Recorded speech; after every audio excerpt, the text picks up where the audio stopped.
Trucker Steve here.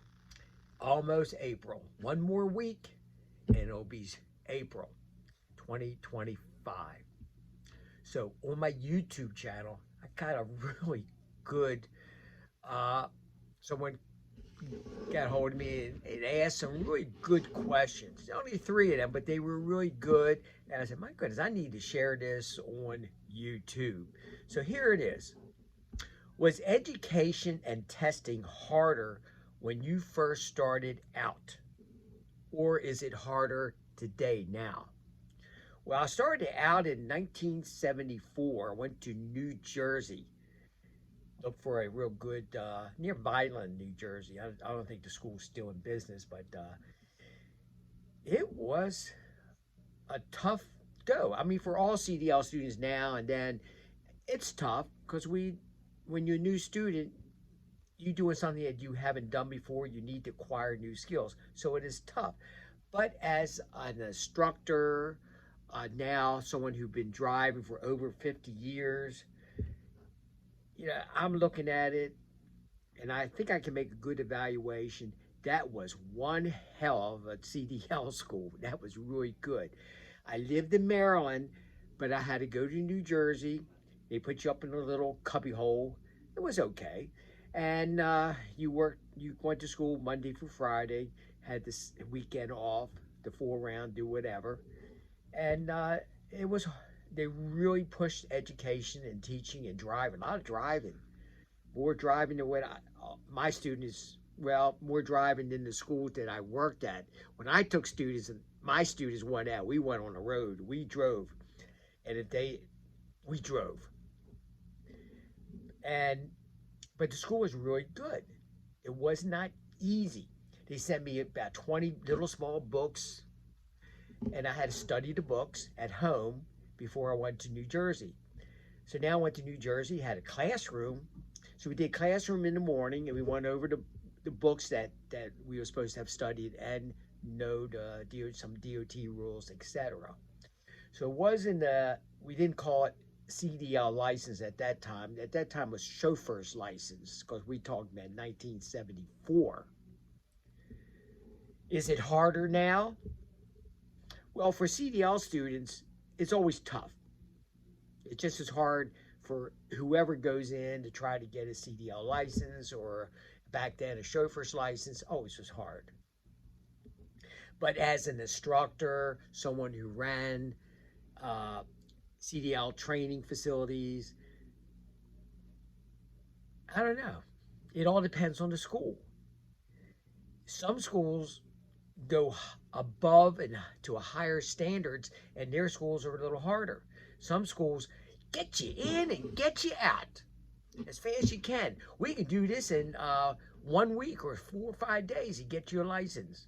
Some would take 2 weeks. We get you in, get you out, etc. And some schools will take a little bit longer. And some schools will make it harder. They're not going to make it easy. So it all comes down to what school you're going to.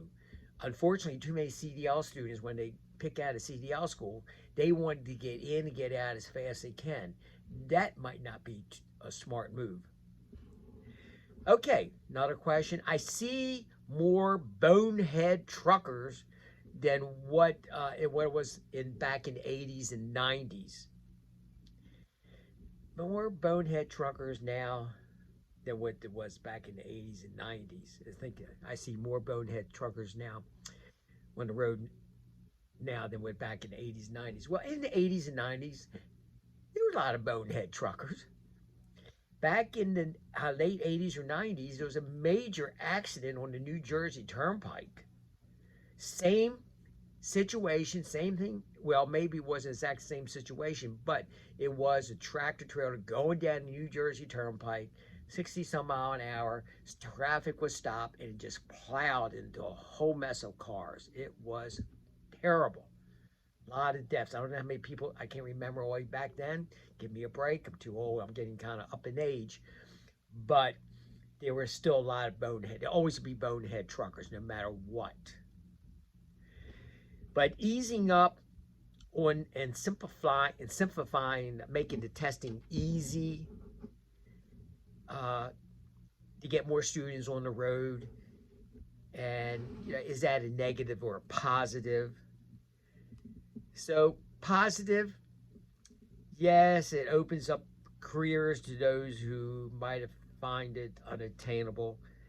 It also opened it up to individuals who shouldn't be behind the wheel of a tractor trailer. Okay, so making it easy, or what I would say on my other YouTube videos that I've made, and I have been really going after the FMCSA for making it too easy, watering down the new modernization. They call it a modernization testing program, a smaller footprint. And I don't know who that did benefit the CDL students, even though it was still difficult for them. But as an instructor, I know it's easier.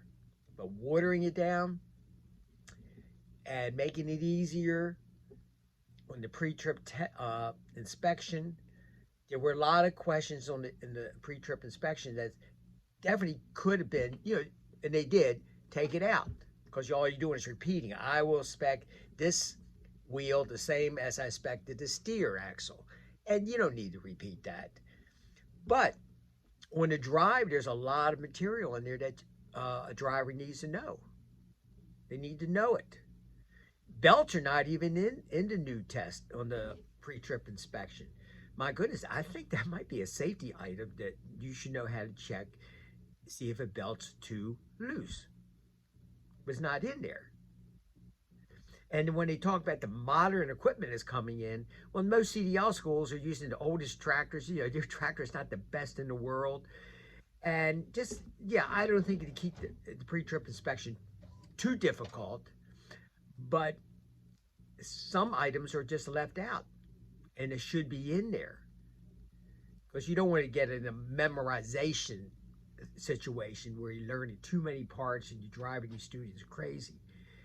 And CDL schools can easily, what I always done was highlight what's on the test, what they needed to know, but still taught the whole tractor, how to pre-trip the whole tractor.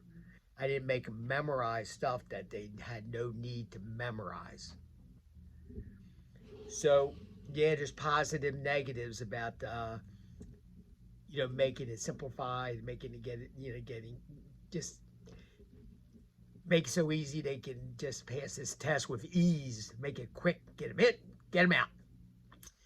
You make it so easy when they do the classroom part. So here goes something simplified. You can just do it online. You can pay someone online. You do it in 1 or 2 days. I don't know how much you learn in 1 or 2 days, but you can do it in 1 or 2 days. And some CDL schools are hiring these companies to do it online. Just go home on your own time, get it done, and they'll send it into the FMCSA, and there's your records, and that's on the records. So when you come back to the school to do the range, and do the road, and etc., and then they'll send the rest on to the FMCSA and get you ready for your CDL road test. So I don't think it's a positive. And as someone who yes, the students are so proud to get that CDL license really quick. But the negative part is when they go out to get a job, they might be forced to go to a mega carrier over the road, and that's something they probably don't understand what they're really getting into, and then they quit. Was that positive? I think that was a negative.